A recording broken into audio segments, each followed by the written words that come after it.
Alors moi je suis un grand lecteur de bande dessinée et j'ai commencé la bande dessinée avec un ami qui est lui aussi amateur de bande dessinée et on s'est lancé un défi, on s'est dit que nous aussi on allait faire notre histoire. On attendait à chaque fois l'histoire qu'on avait envie de lire, on a décidé de l'écrire. Donc il a écrit le scénario et moi je suis passé au dessin. On a passé 3 ans pour être à niveau et être éditable. Et donc j'ai réalisé ma première série, Nos Gardes, donc scénarisée par Patrice Bavoileau. Et là actuellement je travaille avec un autre scénariste, Philippe Pelaez, et on travaille sur les chroniques américaines.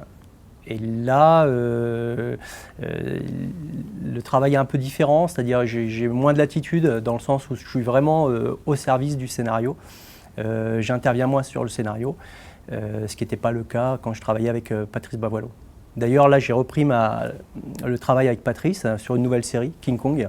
Et là, vraiment, on travaille à deux, c'est-à-dire que je participe beaucoup au scénario et lui, il intervient aussi beaucoup sur mon travail, sur le dessin. C'est le scénariste qui choisit de travailler avec toi? Alors, en l'occurrence, pour Philippe Pelaez, je participe à des tests.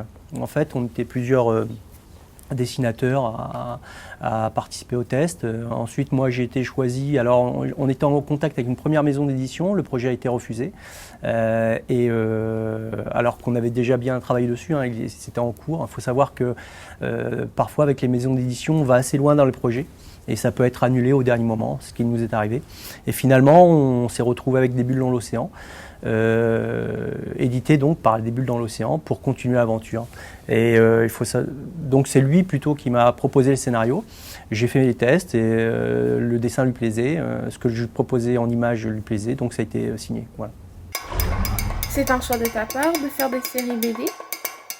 J'en ai marre, moi, des séries, en fait. Les séries à rallonge, 20 tomes, 40 tomes et tout. Donc, moi, je suis dans des séries assez courtes. Je suis dans des séries au maximum 3-4 albums.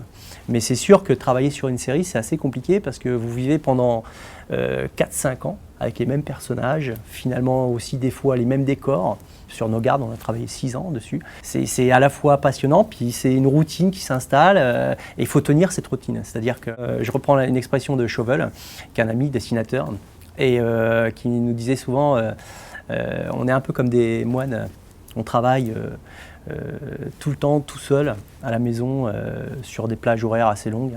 On commence, moi je travaille très tôt, je me lève très tôt, et après j'ai un travail à côté et je reprends le soir, et donc on se retrouve seul à travailler comme des moines sur un temps assez long. 1 an, un album, et quand l'album sort, on n'a même pas le temps, on est un peu frustré, on n'a jamais le temps d'en profiter, puisqu'on enchaîne sur la suite. Donc la série, c'est toujours un peu problématique. On n'a pas le temps de profiter en fait de ce qu'on a fait. On passe tout de suite à la suite. Voilà. Tu aurais un conseil à donner pour devenir auteur de bande dessinée? Oui, bien sûr. Alors, le premier conseil que je peux te donner, c'est déjà de montrer tes dessins. Tu dessines forcément, hein, tout seul à la maison, mais tu les montres pas, tu les gardes pour toi. Non, c'est pas ça le dessinateur. Le dessinateur, c'est celui qui montre ses dessins. Certains vont aimer, certains vont pas aimer, c'est pas grave, tu les montres. Aujourd'hui, en plus, tu as la chance d'être dans une époque qui te permet de diffuser ton dessin, de te faire connaître auprès de tes camarades, voire d'autres personnes au bout du monde. Aujourd'hui, il n'y a plus de frontières, tu peux les montrer. Et puis crois en ce que tu as envie de faire et raconte les histoires qui sont à l'intérieur de toi. Raconte ce qui te plaît, inspire-toi de ce que tu aimes, lis beaucoup. Ne lis pas que ce qui sort aujourd'hui, lis aussi ce qu'il y avait avant. Enrichis-toi et puis si vraiment tu veux devenir dessinateur, tu deviendras dessinateur. Il n'y a aucun souci. Il faut croire en tes projets, en toi. Voilà.